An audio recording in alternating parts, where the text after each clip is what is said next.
আজকে হজের সাথে রিলেটেড বিষয়বস্তু হচ্ছে মক্কাতুল মুকাররমা এবং মদিনাতুল মুনাওয়ারা। সম্মানিত মক্কা এবং মদিনা মুনাওয়ারা নিয়ে আজকে আমরা কথা বলবো, বলেন ইনশাআল্লাহ। সম্মানিত উপস্থিতি, চেষ্টা করব কোরআন এবং সুন্নাহর আলোকে মৌলিক কথাগুলো বলার জন্য। এই বিষয়ে আলোচনা করার মূল উদ্দেশ্যটা কি? উদ্দেশ্য হচ্ছে এই বছর যারা খানায় কাবা তথা বাইতুল্লাহর উদ্দেশ্যে যারা গিয়েছেন, যাচ্ছেন বা যাওয়ার নিয়ত করেছেন, তারা তো গিয়েছেন, যাচ্ছেন বা যাবেন ইনশাআল্লাহ।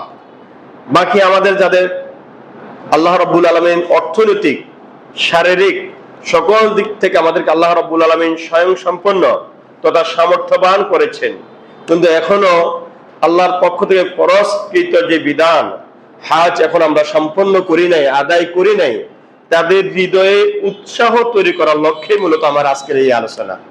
প্রিয় হাজরিন, আসুন আমরা প্রথমে আলোচনা করব মক্কা এবং মদিনা নিয়ে কথা বলতে গিয়ে প্রথমে মক্কাতুল মুকাররমা ফজিলত বা মর্যাদা নিয়ে একটু কথা বলি। মক্কা এটা একটা জায়গার নাম, এটাকে মক্কাতুল মুকাররমা সম্মানিত মক্কা বলা হয়। পৃথিবীতে আপনারা জানেন আল্লাহ রাব্বুল আলামিন অসংখ্য নবী রাসূল পাঠিয়েছেন। রাসূলদের মধ্য থেকে একজনের উপর আল্লাহ আবার আরেকজনকে মর্যাদাবান বানিয়েছেন, বলেন সুবহানাল্লাহ। আল্লাহ রাব্বুল আলামিন অসংখ্য সৃষ্টি করেছেন, আবার এক সৃষ্টির উপর আরেক সৃষ্টিকে মর্যাদাবান বানিয়েছেন। যেমন সকল সৃষ্টির উপর আবার মর্যাদাবান বানিয়েছেন যাদেরকে আশরাফুল মাখলুকাত বলে ভূষিত করা হয়েছে, যাদেরকে তারা হচ্ছে মানুষ, বলেন তারা হচ্ছে কে? আবার মানুষের মধ্যে এক পক্ষের উপর, এক দলের উপর আরেক দলকে আল্লাহ মর্যাদাবান বানিয়েছেন। সবার উপর আল্লাহ যাদেরকে মর্যাদাবান করিয়েছেন তারা হচ্ছে মুমিন, মুসলমান। আবার মুমিনদের মধ্যে এক একজনের উপর এক একজনকে মর্যাদাবান বানিয়েছেন। সবার উপরে যাকে আল্লাহ মর্যাদাবান করেছেন মুমিনদের মধ্যে, তিনি হচ্ছেন যার হৃদয়ের মধ্যে আল্লাহর ভয় তথা তাকওয়া যত বেশি। আল্লাহ এইভাবে বলেছে, ইন্না আকরামাকুম ইনদাল্লাহি আতকাকুম, তোমাদের মধ্যে ওই ব্যক্তি সবচেয়ে বেশি সম্মানিত যার হৃদয়ে তাকওয়া যত বেশি। ঠিক একই ভাবে স্থান জমিনের মধ্যে এক একটা ভূখণ্ডের উপর এক একটা ভূখণ্ডকে আল্লাহ মর্যাদাবান বানিয়েছেন। যেমন বুঝার জন্য আপনাদেরকে বলি, আপনাদের এলাকায় যে বাজারও আছে, মসজিদও আছে, কি বলেন, আছে কিনা বলেন তো? বাজারও আছে, মসজিদও আছে। বাজারের মর্যাদা আর মসজিদের মর্যাদা এক, বলেন? প্রবাস করে বলেন এক। ঠিক একইভাবে সারা পৃথিবীতে যত ভূখণ্ড আছে, এক একটা ভূখণ্ডের উপর আল্লাহ এক একটা ভূখণ্ডকে মর্যাদাবান বানিয়েছেন। সকল ভূখণ্ডের উপর আল্লাহ রাব্বুল আলামিন সম্মানিত যে ভূখণ্ডটাকে করেছেন, সেই ভূখণ্ডটার নাম হচ্ছে মক্কাতুল মুকাররমা। মক্কাতুল মুকাররমা এটা একটা শহর, এটা এমন শহর, এটা এমন একটা এলাকা, এমন একটা এরিয়া যে জায়গা আল্লাহ রাব্বুল আলামিনের পক্ষ থেকে আল্লাহ রাব্বুল আলামিনের আখিরি নবী, আমাদের নবী, নামটা বলেন, নবী মুহাম্মদুর রাসূলুল্লাহ সাল্লাল্লাহু আলাইহি ওয়াসাল্লামের প্রতি সর্বপ্রথম ওহী নাযিল করেছেন যে শহরে, সেই শহরটার নাম হচ্ছে মক্কাতুল মুকাররমা। মক্কাতুল মুকাররমা এটা এমন এক শহর, যে শহরটা, পৃথিবীতে অসংখ্য শহর আছে, কোন শহরের কসম তথা শপথ আল্লাহ কোরআনে করেন নাই, কিন্তু মক্কাতুল মুকাররমা এটা এমন একটা শহর যে শহরের কসম তথা শপথ আল্লাহ কোরআনে করেছেন। আল্লাহ এইভাবে বলেছেন, লা উকসিমু বিহাযাল বালাদ ওয়া আনতা হিল্লুম বিহাযাল বালাদ। আল্লাহু আকবার বলবেন না ভাই? লা উকসিমু বিহাযাল বালাদ, এই হাযাল বালাদ বলে তাফসীরের মধ্যে এসেছে, হাযাল বালাদ আই মক্কাতুল মুকাররমা। এই শহর বলে আল্লাহ যে শহরটাকে ইশারা করেছেন সেটা হচ্ছে মক্কা, বলেন সেটা হচ্ছে কি? মক্কা। দেখেন, আল্লাহ কোনো কিছু আল্লাহ ছাড়া অন্য কারো নামে মানুষের জন্য শপথ করা জায়েজ নাই, বলেন শপথ করা জায়েজ আছে নি? আমরা যদি শপথ করি তাহলে শপথ করতে হবে কার নামে? আল্লাহর নামে। আমাদের জন্য হচ্ছে বিধান এটা। আল্লাহ সুবহানাহু ওয়া তাআলা যদি কোনো জিনিসের আল্লাহ কসম করার প্রয়োজন নাই, আল্লাহ কসম ছাড়াই যে কথাই বলেন, আল্লাহর কথার মধ্যে কোনো সন্দেহ নাই। এরপর আল্লাহ সুবহানাহু ওয়া তাআলা কোরআনের বিভিন্ন জায়গায় দেখবেন বিভিন্ন বিষয়ে শপথ করেছেন। এই শপথ করার উদ্দেশ্য কি? আল্লাহ সুবহানাহু ওয়া তাআলা শপথ করার উদ্দেশ্য হলো অন্য সকল কিছুর উপরে আল্লাহ যে জিনিসটা শপথ করেছেন সেই জিনিসটার মর্যাদা হচ্ছে বেশি। তো অসংখ্য শহরের মধ্যে থেকে আল্লাহ যে শহরের কসম করেছেন সেই শহর হচ্ছে মক্কা। তার মানে হচ্ছে পৃথিবীতে যত শহর আছে সকল শহরের উপর মক্কা শহরের মর্যাদা বেশি। এরপর আসুন, মক্কা এমন একটা শহর, কোন শহরকে নিরাপদ বলে কোরআনে ঘোষণা করা হয় নাই, কিন্তু মক্কা এমন একটা শহর যে শহরকে আল্লাহ সুবহানাহু ওয়া তাআলা নিরাপদ শহর বলে ঘোষণা দিয়েছে। সুবহানাল্লাহটা একটু আস্তে হয়ে গেছে। কি শহর বলেছেন আল্লাহ? নিরাপদ শহর। বলেন না, কি শহর? নিরাপদ। সূরা ৩ এর মধ্যে আপনারা জানেন আল্লাহ রাব্বুল আলামিন এইভাবে বলেছেন, বিসমিল্লাহির রহমানির রহিম, ওয়াত-তিন ওয়াজ-যাইতুন ওয়া তুরি সিনিন ওয়া হাযাল বালাদিল আমিন। আল্লাহু আকবার বলেন। আল্লাহ বলেন তিনের শপথ, জাইতুনের শপথ, ওয়া তুরি সিনিনা, তুর পাহাড়ের শপথ। সুবহানাল্লাহ বলেন। এতটুকু বলার পর আল্লাহ পাক বলেন ওয়া হাযাল বালাদিল আমিন, এই নিরাপদ শহরের শপথ। তাহলে মক্কা যে শহরটা, এই শহরটাকে আল্লাহ সুবহানাহু ওয়া তাআলা কি বলেছেন? নিরাপদ শহর বলেছেন। অন্য জায়গায় এসেছে, সূরা বাকারার ভিতরে এসেছে, হযরত ইব্রাহিম আলাইহিস সালাতু ওয়াস সালাম বলেছেন, ওমান দাখালাহু, যে ব্যক্তি এই শহরে প্রবেশ করবে, আমিনা, সেই ব্যক্তি নিরাপত্তা লাভ করবে। মক্কা শহরে যে প্রবেশ করবে সে কি লাভ করবে? নিরাপত্তা লাভ করবে।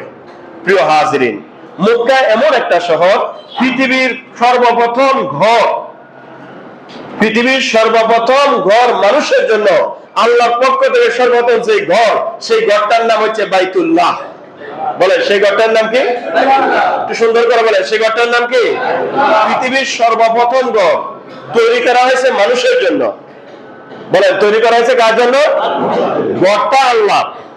বলেন ঘরটা কার? তৈরি করা হয়েছে কার জন্য? সর্বপ্রথম যে ঘরটা মানুষের জন্য তৈরি করা হয়েছে, যে জায়গায় তৈরি করা হয়েছে সেই জায়গাটা হচ্ছে মক্কাতুল মুকাররমা। আল্লাহ পাক এভাবে বলেছেন, ইন্না আউওয়ালা বাইতিন উদিআ লিন-নাস লাল্লাযী বিবাক্কাতা মুবারাকান ওয়া হুদাল লিল আলামিন। আল্লাহ পাক বলেন ইন্না আউওয়ালা বাইতিন, নিশ্চয় প্রথম ঘর, উদিআ লিন-নাস, মানুষের জন্য তৈরি করা হয়েছে, লাল্লাযী বিবাক্কাতা মুবারাকান, মক্কা শহরে পবিত্র মক্কাতে সেটা করা হয়েছে, ওয়া হুদাল লিল আলামিন, এবং এই শহরের মধ্যে মানুষের জন্য রয়েছে হেদায়েত। জোরে বলেন সুবহানাল্লাহ। বিশ্ববাসীর জন্য রয়েছে হেদায়েত। সম্মানিত উপস্থিতি, মক্কা এমন একটা শহর যে শহরে ইসলামের অনেকগুলো নিদর্শন রয়েছে। ইসলামের নিদর্শন বিভিন্ন ধরনের রয়েছে। স্থান কেন্দ্রিক ইসলামের নিদর্শন আছে, ব্যক্তি বিশেষ ইসলামের নিদর্শন, বস্তু বিশেষ ইসলামের নিদর্শন। যেমন আপনারা জানেন সাফা এবং মারওয়া দুইটা পাহাড়। কি নাম বলছেন বলেন তো? আরো জোরে বলেন, কি বলছে? আল্লাহ বলে ইন্নাস সাফা ওয়াল মারওয়াতা মিন শাআইরিল্লাহ, নিশ্চয় সাফা এবং মারওয়া এই দুইটা পাহাড় আল্লাহর নিদর্শন। এই দুইটা পাহাড় কার নিদর্শন? আল্লাহর নিদর্শন। আমি যেটা বোঝাতে চাচ্ছি, আল্লাহর নিদর্শন ব্যক্তি বিশেষ আছে, আল্লাহর নিদর্শন বস্তু বিশেষ আছে, আল্লাহর নিদর্শন বিভিন্ন ভাবে আল্লাহর নিদর্শন আছে। প্রাণীদের মধ্যে আল্লাহর নিদর্শন আছে। যেমন হযরতে সালেহ আলাইহিস সালামের একটা উটনি, যে উটনি পা কেটে দেওয়া হয়েছিল, কোরআন শরীফের মধ্যে এসেছে, আল্লাহ সুবহানাহু ওয়া তাআলা ওই মুষ্টিটাকে আল্লাহর নিদর্শন বলে আল্লাহ ঘোষণা করেছে। পাহাড়গুলোর মধ্যে উহুদ পাহাড় আল্লাহর নিদর্শন, উহুদ পাহাড় আল্লাহকে নিদর্শন। তারপর জাবালে নূর আল্লাহর নিদর্শন। এইভাবে মক্কা শহরের মধ্যে আল্লাহর কতগুলা ইসলামের তথা আল্লাহর কতগুলা নিদর্শন আছে।